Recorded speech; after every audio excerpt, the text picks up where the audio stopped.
यहाँ पर प्रहलाद महाराज बहुत स्पष्ट रूप से अपनी प्रार्थनाएं नृसिंहदेव के समक्ष रख रहे हैं। और सामान्यतः प्रहलाद महाराज जैसे शुद्ध भक्तों के पास कुछ मांगने के लिए है नहीं, उनके पास सब कुछ है क्योंकि कृष्ण उनकी संपत्ति है। लेकिन वे चिंतित हैं ऐसी जीवात्माओं के लिए जो कृष्ण को भूल के भौतिक संघर्ष में लगे हुए हैं।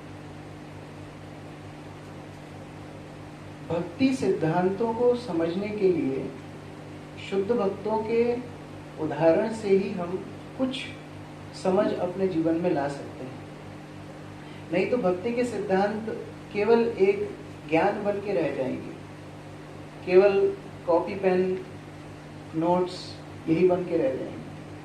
भक्ति के सिद्धांतों को यदि हमें वास्तविक रूप से समझना है तो ऐसे शुद्ध भक्तों का जीवन चरित्र से ही हम समझ सकते हैं।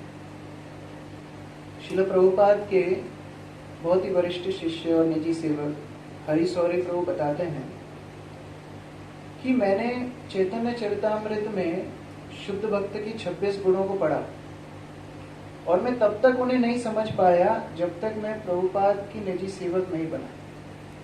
क्योंकि जब मैं प्रभुपाद की निजी सेवा करने लगा तब मैं समझ पाया कि कैसे एक व्यक्ति के अंदर ये सारे गुण हो सकते हैं। नहीं तो कभी कभी भक्ति के सिद्धांतों को पढ़ के हमें लगता है कि ये हमारे बस की बात नहीं। यहाँ पर प्रहलाद महाराज एक बहुत ही विशिष्ट गुण को प्रकाशित कर रहे हैं। क्या गुण है वो? दया, करुणा, कंपैशन। अपने कारुण्य हृदय को नृसिंहदेव के सामने प्रकट कर रहे हैं। इससे पहले के श्लोकों में उन्होंने बोला नृसिंहदेव को कि हमें कुछ नहीं चाहिए, हमारे भौतिक इच्छाएं आप खत्म कर दीजिए, आप हमारे पिताजी को माफ कर दीजिए। लेकिन अब वो समग्र जीवों के उद्धार के लिए नृसिंहदेव को प्रार्थना कर रहे हैं। भक्ति पथ में और अन्य पथों में यही अंतर है। अन्य पथ बाइनरी में चलते हैं। बाइनरी क्या होता है? 0 या 1। या तो आप अच्छे हैं या आप बुरे हैं, या तो आप भक्त हैं या आप अभक्त हैं, या तो आप सुर हैं या असुर हैं। लेकिन भक्ति पथ में ये बाइनरी नहीं चलता है, या डेसिमल भी चलता है। कितने भी पॉइंट लगा सकते हैं आप, 0.1, 0.001, 0.0001। कितना सहनशीलता भगवान और भक्तों के अंदर होती है कि वो हर व्यक्ति को स्वीकार करने के लिए तैयार रहते हैं।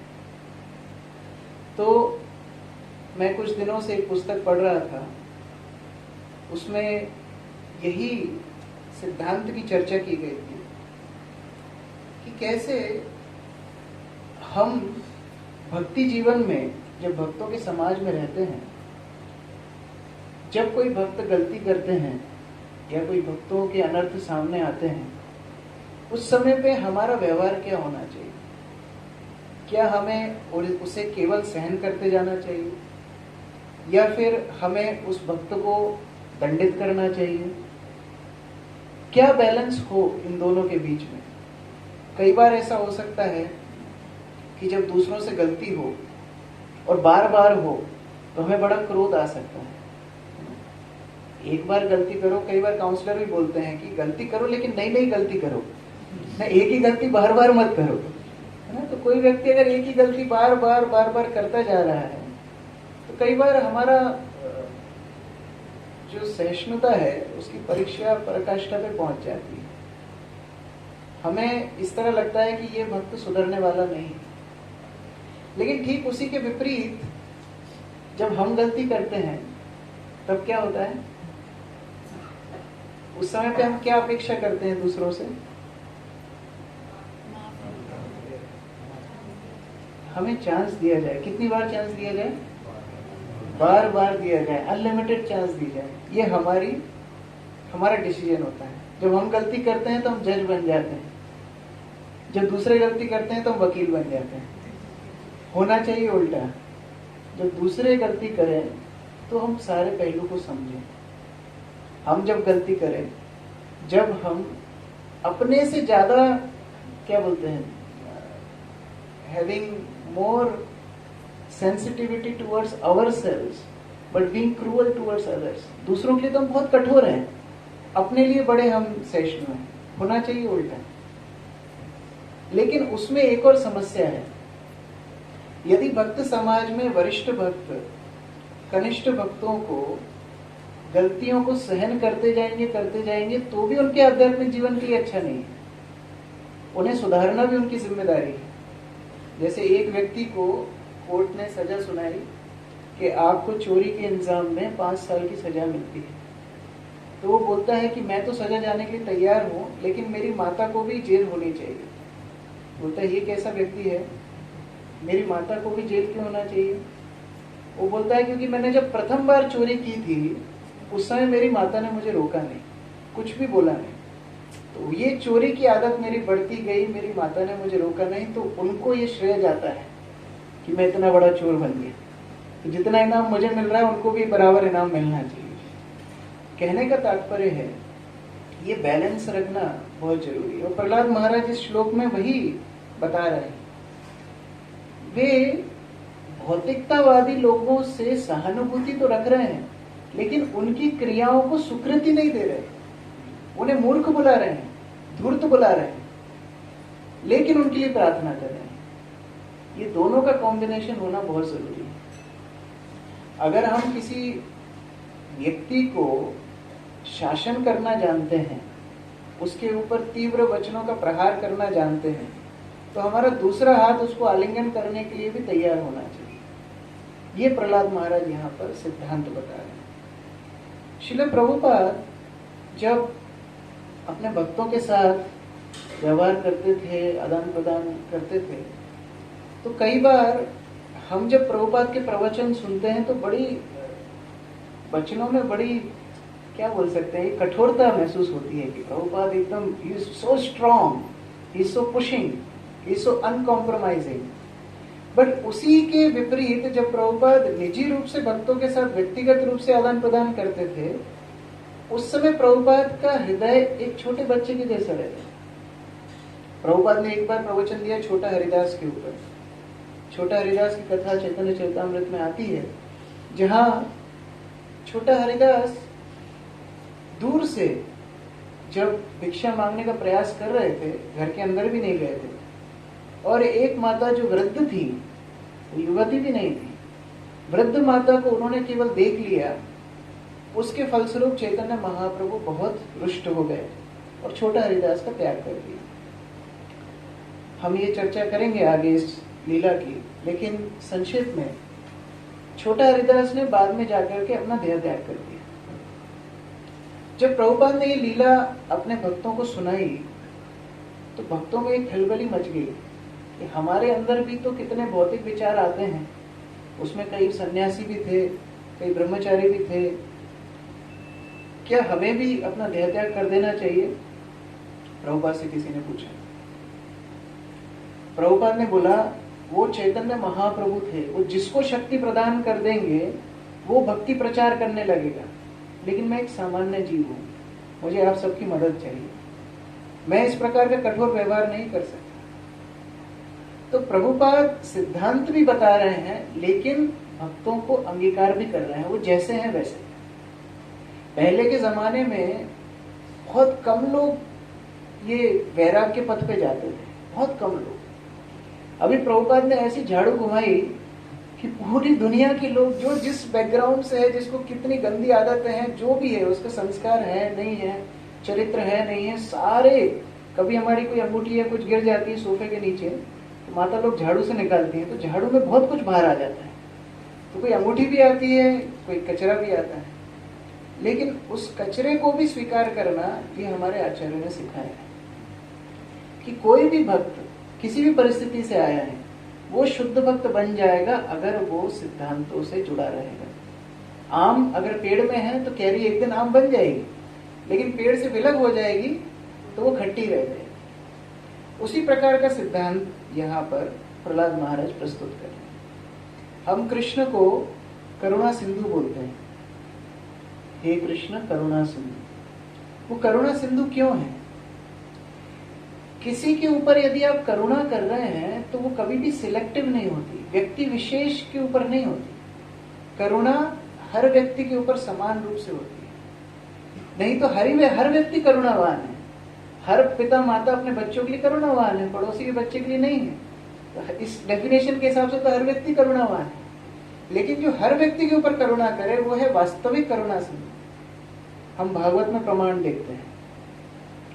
कृष्ण के सामने बहुत अलग अलग प्रकार के व्यक्ति लोग आए, अलग अलग भावना से आए, उन्होंने अलग अलग क्रिया की, जिसको हम इंग्लिश में बोलते हैं इंटेंशन एंड एक्टिविटी। इंटेंशन मतलब हमारी भावना, एक्टिविटी मतलब हमारी क्रिया। कई लोग ऐसे आए जिनकी भावना शुद्ध थी लेकिन क्रिया गलत हो गई, क्रिया भक्तिमय नहीं थी। भावना भक्तिमय थी, क्रिया भक्तिमय नहीं थी। ऐसा कोई उदाहरण आपको याद आ रहा है भागवत से? हाँ, अक्रूर, ठीक है। अक्रूर की भावना भक्तिमय थी लेकिन क्रिया भक्तिमय नहीं थी। और वो रास्ते में ये सोच रहे थे कि कृष्ण पूर्ण पुरुषोत्तम भगवान है, वो मेरी भावना को समझ जाएंगे। और कोई उदाहरण? हाँ, भीष्म पितामह, भावना भक्तिमय है लेकिन क्रिया भक्तिमय नहीं है। और शबरी की क्रिया तो भक्तिमय है। और कोई उदाहरण? जैसे वो झूठे बेर दे रही थी। अच्छा, हाँ, झूठे बेर दिए थे, ठीक है।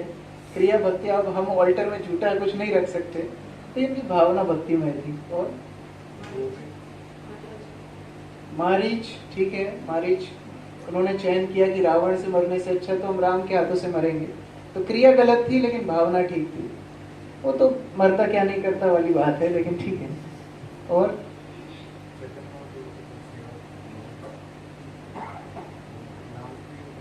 चैतन्य महाप्रभु के सेवक उनको उलांग करके अंदर गए थे, क्रिया गलत थी, भावना शुद्ध थी। और हाँ, वृत्रासुर, मैं उसी उदाहरण पर ढूंढ रहा था। ये लोगों ने तो बेर बेर खाए थे, उन्होंने तो लोगों को हरे कृष्णा वध किया था देवताओं का, लेकिन भावना शुद्ध थी, क्रिया गलत थी। और हम देखते हैं महाभारत में विदुरानी, विदुर की पत्नी, जब कृष्ण उनके घर में आए, वो केले छील के केले का मेन फल तो फेंक रही थी और कचरा जो छिलका है वो कृष्ण को दे रही थी। क्रिया गलत है लेकिन भावना भक्ति में। भगवान कैसे स्वीकार करते हैं उनको? भावग्राही जनार्दन, कि उनका भाव शुद्ध है तो हम उनको अपनी सेवा में स्वीकार करेंगे। अब इसी को रिवर्स कर दीजिए, भावना अशुद्ध है, क्रिया शुद्ध है, ऐसा उदाहरण कुछ है? हाँ, दुर्योधन का तो दोनों ही अशुद्ध है। पूतना, उसकी भावना अशुद्ध है लेकिन क्रिया शुद्ध है। वो जा रही है मातृभाव से, माता के जैसा वेश बना करके लेके गई है। इसलिए श्रीधर स्वामी लिखते हैं, वेश मात्र धरण पूतना उद्धार। उनको केवल एक ही गुण था, उन्होंने माता का वेश रख लिया था, इसलिए उनको कृष्ण ने स्वीकार कर लिया। तो ये भी बहुत बड़ी बात है, मतलब उल्टा भी चलेगा। अच्छा, ऐसा देखिए, जिसकी भावना भी गलत थी, क्रिया भी गलत थी, ऐसा कोई उदाहरण है? इंद्र। बाकी जो राक्षस आए थे वृंदावन में, उन्होंने तो हो सकता है कृष्ण के साथ युद्ध किया या कुछ नुकसान पहुंचाया। ये इंद्र ने पूरे ब्रजमंडल को नुकसान पहुंचाया, पूरे ब्रजमंडल को 7 दिन तक प्रताड़ित किया इंद्र ने। क्या उनकी भावना शुद्ध थी? भावना अशुद्ध थी। क्या उनकी क्रिया शुद्ध थी? क्रिया भी अशुद्ध थी। कृष्ण ने उनको स्वीकार किया, बाद में नहीं किया, स्वीकार किया। और किस हद तक स्वीकार किया कि कृष्ण को जो नाम गोविंद दिया है वो इंद्र ने दिया है, कृष्ण ने उनका दिया हुआ नाम स्वीकार किया, गोविंद। तो अगर हमारे प्रति कोई व्यक्ति इस प्रकार से डील करेगा, बाद में आकर के हमको कोई उपहार भेजेगा, हम उसका उपहार स्वीकार करेंगे? कभी नहीं करेंगे। लेकिन कृष्ण उस तरह करते हैं। और आगे बढ़ते हैं। ये बात हुई कृष्ण के प्रति अपराध। हम सब जानते हैं सबसे भयंकर अपराध कौन सा है? वैष्णव अपराध। वैष्णव अपराध सबसे भयंकर है। हम लोग बोलते हैं वैष्णव अपराध अगर किसी ने कर दिया तो उसका और कोई चारा नहीं। लेकिन एक सूक्ष्म बात है, भागवत में एक वैष्णव अपराध की कथा है। कौन सी? दुर्वासा और अम्बरीश। दुर्वासा और अम्बरीश की कथा में एक सूक्ष्म बात है। हम ये तो बोल देते हैं कि जब दुर्वासा कृष्ण विष्णु के पास गए, विष्णु ने क्या बोला? हम भक्त पराधीन, मैं तुम्हारी मदद नहीं कर सकती। यहां तक तो ठीक है, लेकिन एक सूक्ष्म बात है, भगवान ही उनको उपाय देते हैं कि तुम बचोगे कैसे, है ना। कोई मेडिकल स्टोर वाला ये तो बोल सकता है मेरे पास दवाई नहीं है, लेकिन वो ये भी ना बताए कि दवाई कहाँ मिलेगी। ये तो क्रूरता है। तो भगवान ने दुर्वासा का त्याग नहीं किया, उनको रास्ता बताया कि अच्छा तुम्हारे अपराध का शोधन कैसे होगा, अम्बरीश के पास जाओ। तो समग्र रूप से कोई भी जीवात्मा को कृष्ण कभी भी छोड़ते नहीं। इस प्रकार भगवान की करुणा होती है, और वही करुणा शुद्ध भक्तों के अंदर भी आती है। तो हमें वही देखना है कि हम जब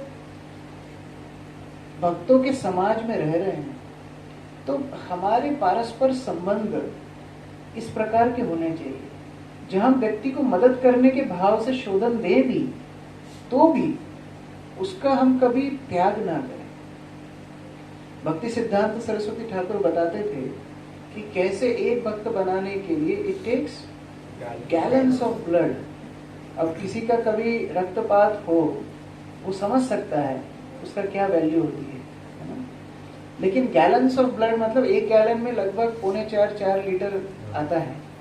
तो 4 लीटर का मल्टीप्लाई करके जितना खून निकले, कहने का तात्पर्य इतना कठिन परिश्रम लगता है एक भक्त बनाने के लिए। और एक भक्त भगाने के लिए कितना परिश्रम लगता है? कितना परिश्रम लगता है? 1 सेकंड लगता है, 1 शब्द लगता है। बड़ी बड़ी भक्तों का समुदाय खंडित हो गया केवल छोटे से प्रजल्पों से। 2 भक्त मिले, तीसरे भक्त की बुराई, थोड़ा सा प्रजल्प, थोड़ी सी बुराई, बड़े बड़े समुदाय भक्तों के नष्ट हो गए। इस प्रकार की भावना हमारे अंदर होना चाहिए जिस प्रकार हम परिवार में रहते हैं। परिवार में हो सकता है कोई बच्चा विकलांग हो सकता है कोई व्यक्ति कम बुद्धिमान हो सकता है कोई व्यक्ति बहुत सारा पैसा बर्बाद कर चुका हो, लेकिन परिवार वाले एक दूसरे को छोड़ते नहीं, तो स्वीकार करते हैं, एक दूसरे को मदद करने का प्रयास करते हैं। ये भावना हमारी भक्तों के समुदाय में होनी चाहिए। एक लड़का था, उसको फ्रैक्चर हुआ। फ्रैक्चर होने के बाद 2 हफ्ते तक उसको प्लास्टर चढ़ा। प्लास्टर निकलने के बाद क्या चढ़ता है? किसका फ्रैक्चर हुआ है क्या चढ़ता है? कच्चा पट्टा चढ़ता है। वो जब कच्चा पट्टा चढ़ता है तब डॉक्टर क्या बोलता है? ध्यान रखना, इसको कोई भी स्ट्रेन मत देना। लेकिन ये भाई साहब क्रिकेट प्रेमी थे, तो पैर में लगाए कच्चा पट्टा और ये क्या खेलने चले गए? क्रिकेट खेलने चले गए। क्रिकेट खेलते समय चोट लग गई, वहां पर रक्त बहने लगा, वहीं पर गिर गए। अब उनकी माता को क्या करना चाहिए? उनकी माता ने तो बहुत बार मना किया था, मत जाओ। क्या करना चाहिए? और उसी बेड से 2 और क्या करना चाहिए? उनको उठा के डॉक्टर के पास लेके जाना चाहिए। उस डॉक्टर को क्या करना चाहिए जिसने कच्चा पट्टा बांधा, 2 हफ्ते तक उसको ट्रीटमेंट किया? उस डॉक्टर को क्या करना चाहिए? कितने लोगों को लगता है कि नहीं करना चाहिए? अच्छा, गलती किसकी थी? माता की कि डॉक्टर की? किसकी गलती थी? ये तो हमें भी मालूम है कि उसकी गलती है, लेकिन अब जो गलती में पड़ गया है उसको मदद करने की जिम्मेदारी हमारी है। हम लोग कई बार भक्त लोग कभी गलती कर भी देते हैं। हमारा पहला स्टेटमेंट ये होता है, हमने पहले बोला था तुमको, वो तो बोला था, उसके बाद गलती करके वो आया है, अब उसको हम कैसे मदद कर सकते हैं? लेकिन फिर भी डॉक्टर चुपचाप ट्रीटमेंट नहीं करेगा, सुनाएगा तो जरूर। तो दोनों जरूरी हैं, दोनों बैलेंस जरूरी है। प्रहलाद महाराज ये नहीं बोल रहे नृसिंहदेव कितने अच्छे लोग हैं यहाँ पर, इनको आपने भगवत धाम में क्यों नहीं ले जाते? मूर्ख धूर्त कह करके बुला रहे हैं। ये समझना बहुत जरूरी है। प्रभुपाद एक चीज से बहुत चिढ़ते थे अमेरिका में, कि अमेरिका में कल्चर है यूज एंड थ्रो। बहुत परेशान होते थे प्रभुपाद। रेडियो आया, खराब हो गया, फेंक दिया, प्रभुपाद नया खरीद लिया। कार थोड़ी खराब हुई फेंक दी। हम इंडियंस तो वो काम नहीं करते हैं। हम तो उसको हमेशा सही कराने, कितना खर्चा होगा सही कराने में, उसका प्रयास करते हैं। लेकिन सही कराने में थोड़ा कष्ट हमको झेलना पड़ता है। Changing people is easy, changing their attitude is very difficult. और वही हमको देखना है। आज हमारा इस्कॉन परिवार, कितने प्रचार हमारा बढ़ चुका है, लेकिन अगर हम ये विचार करें कि कितने लोग इस्कॉन में आके दूर भी जा चुके हैं, वो संख्या ज्यादा है। अगर हम अभी कैलकुलेट करें, हर जगह हम लोग यूथ प्रीचिंग भी जब करते थे, हम कैलकुलेट करते थे 1000 बच्चे वन टाइम में आए, 200 बच्चे डीवाइस में आए, फिर कम होते होते 4 बच्चे बेस में शिफ्ट हुए। ठीक है, उनका स्तर बहुत शुद्ध था, लेकिन जो बाकी के 996 बच्चे थे, वो बच्चों का स्तर वो नहीं हो सकता। लेकिन क्या हमको उनको छोड़ देना चाहिए? प्रयास तो करना चाहिए। हो सकता है हमारी सक्षमता इतनी नहीं हो, मैन पावर इतनी नहीं हो, लेकिन जो भक्ति में आया है उसके लिए दरवाजा हमेशा खुला रहना चाहिए। ये हमारा प्रयास यदि रहेगा, हमारे भक्तों का समाज बढ़ता चला जाएगा। भागवत से और उदाहरण देखते हैं। ब्रह्मा जी एक बार वृंदावन के ऊपर चक्कर लगा रहे। इंचार्ज का काम होता है चक्कर लगाना। ब्रह्मा जी क्योंकि सृष्टि के रचयिता हैं, चक्कर लगा रहे। यहाँ वृंदावन में सारे गोपाल रोज जो अपने अपने घर से सामग्री लेकर के जाते, कृष्ण को खिलाते थे। सबने बोला ये जो मधुमंगल है ये बहुत चतुर है, ये कभी कभी भी पैकेट नहीं लेके आता है, ये हमेशा दूसरों का खाता है। तो क्या करना चाहिए?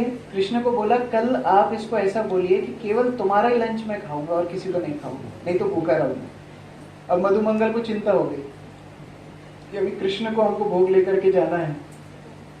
लेकिन समस्या क्या है, मधुमंगल की जो माता है वो साध्वी है, उनको कोई मतलब नहीं है। जो ज्यादा माताओं का एक्सपीरियंस होगा, जो ज्यादा भक्तियां बढ़ती है ना, घर बार हरे कृष्ण, वो ऐसे ही होता है। तो वो साध्वी है। अब मधुमंगल बोले हमारे घर में तो कुकिंग ही नहीं होती, कहाँ से लेके जाएंगे? तो उन्होंने एक द्वार के बाहर एक मटका देखा जिसमें कड़ी रखी हुई थी। वो कड़ी उठा करके चले गए। किसके घर की कड़ी थी, कितने दिन पुरानी थी, वो भी मालूम नहीं।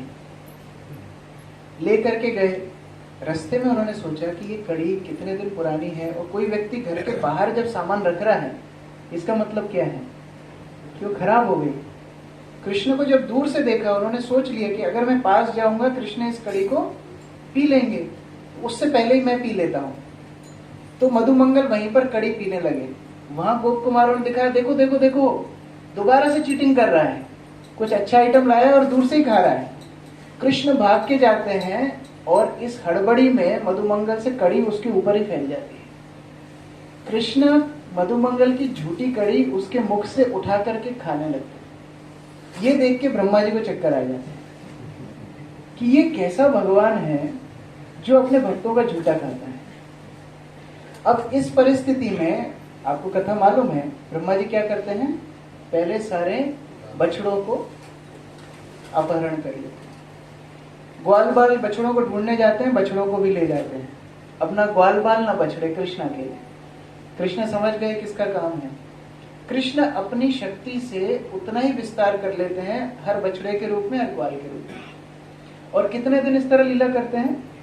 1 साल।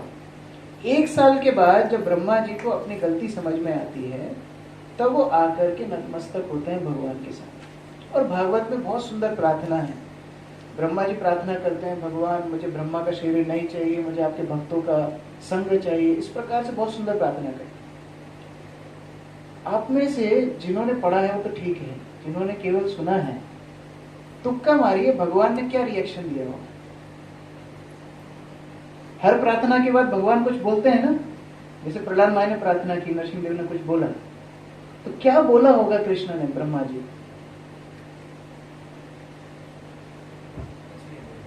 हाँ, एकदम शांत रहे, एकदम शांत। मतलब आप किसी से बात कर रहे हो और व्यक्ति एकदम चुपचाप बैठा है, शांत रहे। ब्रह्मा जी चक्कर काट के चले गए। इससे भगवान ने क्या व्यक्त किया? क्या व्यक्त किया? तुमने कोई बहुत अच्छा काम नहीं किया, तुमने गलती की, ये व्यक्त कर दिया। लेकिन ब्रह्मा का त्याग भी नहीं किया, ऐसा भी नहीं किया भी रेजिग्नेशन लेटर सबमिट करो, ऐसा भी नहीं कहा।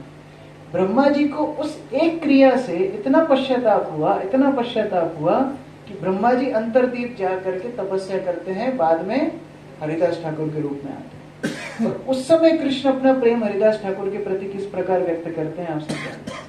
जब हरिदास ठाकुर इस धराधाम से चले गए, चैतन्य महाप्रभु रो रहे हैं, उनको अपनी गोदी में उठा करके नृत्य कर रहे हैं और अपने हाथों से उन्होंने उनको समाधि दी। कहने का तात्पर्य क्या है? दोनों जरूरी है। ये व्यक्त करना भी जरूरी है कि व्यक्ति ने गलती की है, और उसको सपोर्ट देना भी जरूरी है जिससे वो अपनी गलती का शोधन करके भक्ति में आगे बढ़ पाए। और उदाहरण देखते हैं चैतन्य लीला से। चैतन्य लीला में बहुत सारे भक्त थे जो चैतन्य महाप्रभु को प्रसाद के लिए बुलाना चाहते थे। सूरत के लिए समझना आसान है, कोई जब आता है तो सब भक्त खिलाना चाहते हैं। तो ऐसे ही चैतन्य महाप्रभु जब पुरी में रहते थे, भक्त लोग उनको प्रसाद खिलाना चाहते थे, लेकिन जो सीनियर है उनको पहला मौका मिलता ही है। तो सार्वभौम भट्टाचार्य को मौका मिला कि 5 दिन लगातार चैतन्य महाप्रभु आपके घर में आएंगे और प्रसाद पाएंगे। सार्वभौम भट्टाचार्य ने तैयारियां करी। उनकी जो रसोई थी वो इस प्रकार थी कि चैतन्य महाप्रभु बोलते थे कि लाखों लोग एक साथ जुड़ के लाखों चूल्हों पर भी अगर रसोई करें तो इतना प्रसाद नहीं बना सकते जितना अद्वैत आचार्य और सीता ठकुरानी अकेले बना देते थे। तो इस प्रकार की रसोई करके उन्होंने तैयार की। अब किसी व्यक्ति ने अगर 8 आइटम बनाए हैं और खाने वाला केवल 2 ही खाए, तो उससे ज्यादा कष्ट और कुछ नहीं हो सकता दुनिया में, है ना। अब जब रसोई इतनी है तो चैतन्य महाप्रभु टेस्ट भी सब कुछ करना है। तो चैतन्य महाप्रभु को प्रेम से सार्वभौम भट्टाचार्य खिलाते जा रहे हैं। अभी किसकी एंट्री होती है? अमोघ की। अमोघ था जमाई सार्वभौम भट्टाचार्य। जमाई लोग वैसे ससुराल में जाके थोड़ा ज्यादा तेवर दिखाते ही हैं। तो अभी अमोघ आए और देखिए चैतन्य महाप्रभु के सामने इतना प्रसाद रखा है, बिना परिस्थिति देखे तिरस्कार करना शुरू करते हैं। हम लोग तो मध्य भारत में बोलते हैं कि खाते समय एक कुकुर को भी नहीं टोकना चाहिए। तो देखिए खाने की क्रिया है, भोजन पाने की क्रिया है, उस समय टोकना सबसे नीची बात है। और किसको टोक रहे हैं? स्वयं भगवान श्री चैतन्य महाप्रभु टोक रहे हैं। तो सबसे बड़े आदमी को जो सबसे नीचे वाली सिचुएशन है उसमें अमोघ टोक रहा है। और क्या किया उन्होंने टोक करके? इतना प्रसाद कोई खाता है? 10-15 लोगों का प्रसाद अकेले खा रहे हो, क्या कभी खाया नहीं? ये सुन के सार्वभौम भट्टाचार्य की मानो छाती फट गई हो। वो लाठी लेकर के पीछे भागते हैं। सार्वभौम भट्टाचार्य की पत्नी बोलती है कि ये उनकी पत्नी एक्चुअली सीता ठकुरानी में गलत, अद्वैत आचार्य में सार्वभौम भट्टाचार्य, शाठीर माता, उनका नाम है ही नहीं, उनकी बेटी के नाम से शाठी की माता। वो बोलती है शाठी विधवा हो जाए लेकिन ये अमोघ अब मेरे घर में नहीं आना चाहिए, हम परित्याग करते हैं। भागवत में जो श्लोक है गुरु न सस्याय स्वजनो न सस्याय, पता है कि त्याग कर सकते हैं। तो सार्वभौम भट्टाचार्य और शाठीर माता ने त्याग कर दिया अमोघ का, लेकिन चैतन्य महाप्रभु वहां पर बैठ के प्रसाद पाते रहे। कोई हमारा खाते समय इस प्रकार तिरस्कार करे, हम खा सकते हैं? आगे खा सकते हैं इस प्रकार? चैतन्य महाप्रभु पूरा प्रसाद कंप्लीट करके वहां से उठे और अपने कक्ष में चले गए, गंभीरा में चले गए। यहां अमोघ को भयंकर बीमारी हो गई, कोलेरा, और मरणासन पे अमोघ लेटा हुआ। चैतन्य महाप्रभु को पहले सार्वभौम भट्टाचार्य खबर मिली। सार्वभौम भट्टाचार्य बोलते हैं जाने दो, अपने कर्मों का फल भोग रहा है। लेकिन जैसे ही चैतन्य महाप्रभु को पता पड़ा, चैतन्य महाप्रभु भाग के जाते हैं अमोघ के पास और अमोघ को समझाते हैं, देखो अमोघ, ये हृदय कृष्ण का आलय है, कृष्ण का घर है। इसमें तुमने ईर्ष्या रूपी चांडाल को क्यों रख रखा है? तुम इसको निकाल दो और सदैव हरिनाम का जप करो। जब अमोघ उस प्रकार से करता है, अमोघ ठीक हो जाता है। अब इसमें शिक्षाप्रद बात क्या है? चैतन्य महाप्रभु वहां जाके ये नहीं बोले बेटा तुम्हारी कोई गलती नहीं थी, तुमने कोई समस्या नहीं की, तुम्हें इतना कष्ट मिल रहा है। कई बार हमारा कारुण्य लोगों को बिगाड़ भी सकता है, ये भी हमको सीखना है। एक बार एक हॉस्टल में हमारे भक्त प्रचार करने गए, तो उनको बोला था कि लड़कों के साथ संबंध बनाना है अच्छा, जिससे आगे आप उनको प्रचार कर सकें। वो लड़के बैठ के एक मूवी देख रहे थे, तो ये भी बैठ के पूरी मूवी देख करके आ गए। अब आने के बाद उसको बोला तुम ये क्या करके आए? बोले प्रभु जी आपने बोला था संबंध बना के आना है। तो ये कार्यक्रम गलत है। चैतन्य महाप्रभु ने अमोक को बताया कि आपने गलती की, लेकिन उसको सुधारने के लिए भी अभी गुंजाइश है। हम ये बोल सकते हैं पहले जमाने में बड़ा अच्छा होता था, वैष्णव अपराध करो, किसी की नाक गल गई, किसी को कोलेरा हो गया, किसी को कुष्ठ रोग हो गया, तो समझ में आता था इसने वैष्णव अपराध किया। तो क्या हम कम डिग्री का वैष्णव अपराध कर रहे हैं क्या? वो शायद ज्यादा बड़ी डिग्री का। हमको तो कुछ हो ही नहीं रहा, हमको तो खांसी भी नहीं आती, हमको क्यों कुछ नहीं हो रहा है? क्या कारण है इसका? कोई बताना चाहेगा? क्या कारण है? हम क्या वैष्णव अपराध करते नहीं है? कभी कभी तो करते हैं प्रभु जी। प्रभु जी बोल रहे हैं कि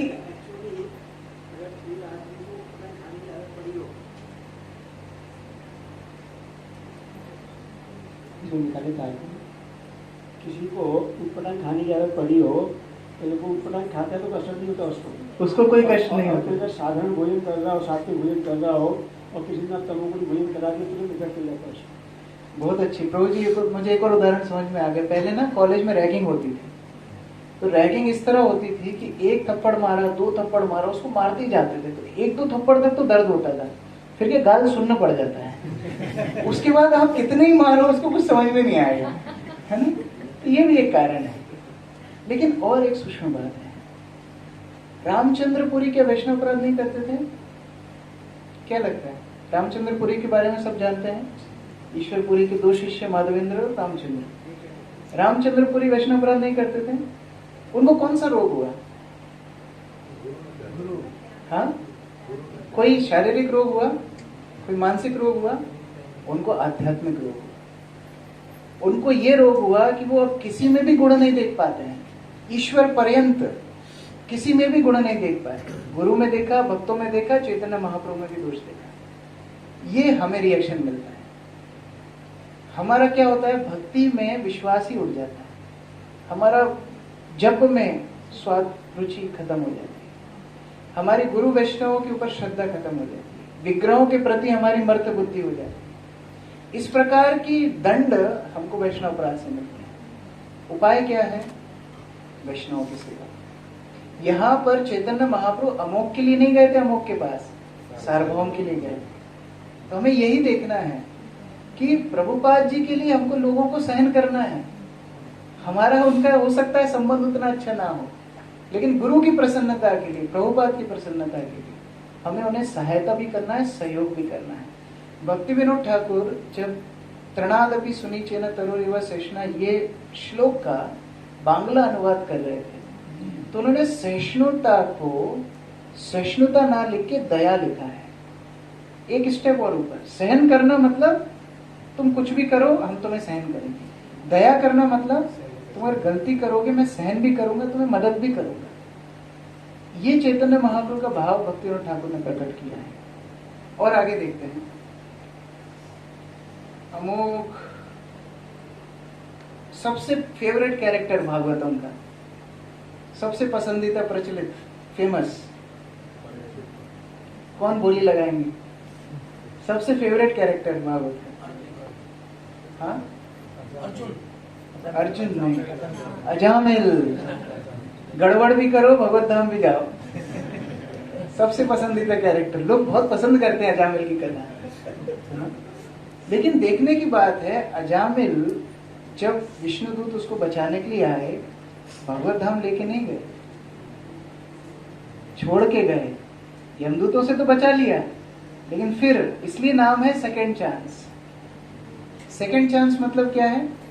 दूसरा अवसर दिया कि आप अब अपने आप को शुद्ध करो, लायक बनाओ, तब हम भगवत धाम लेकर के जाएंगे। तो इस प्रकार की भावना हमें रखनी है, जहां से हम भक्तों की मदद भी कर सकें और उनका संशोधन भी कर सकें। बहुत सारे उदाहरण हैं, अभी समय हो गया है, लेकिन कहने का तात्पर्य है कि जितना ज्यादा हम भक्तिमय प्रीतिमय संबंध आपस में रखेंगे, हम जो करुणा परंपरा से आ रही है उसको आगे बढ़ा पाएंगे।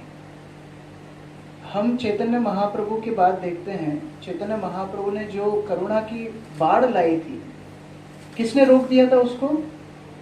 प्रभुपाद जी अपने भजन में लिखते हैं, किसने रोक दिया था? जादेर कवल बेशे प्रेम बरशीते, जिसको बांटने की जिम्मेदारी दी थी उसी ने बांध दिया।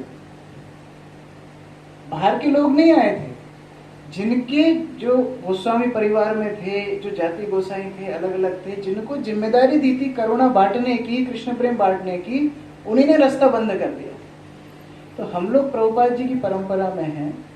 पहला इसका पहलू है इस श्लोक का कि हम स्वीकार करना सीखें, हम उस करुणा को प्रदान करना सीखें। दूसरा पहलू इसका है, यदि हम गलती करें तो हमें क्या करना चाहिए। तो ये हम कल चर्चा करेंगे कि हम उसका अनड्यू एडवांटेज भी ना उठाएं कि ये लेक्चर सुनने के बाद अब समझ में आ गया क्या करना है। हम जितनी बार भी गलती करेंगे हमारे वरिष्ठ हमको कभी भी ठुकराएंगे नहीं, ऐसा नहीं। फिर हमसे यदि गलती हो तो हमें क्या करना चाहिए, हमें कल चर्चा करेंगे। तो मैं यहीं पर समाप्त करता हूँ, समय बहुत हो गया है। हरे कृष्ण। जगत गुरु श्रील प्रभुपाद की जय, समवेत भक्त वृंद की जय। हिताय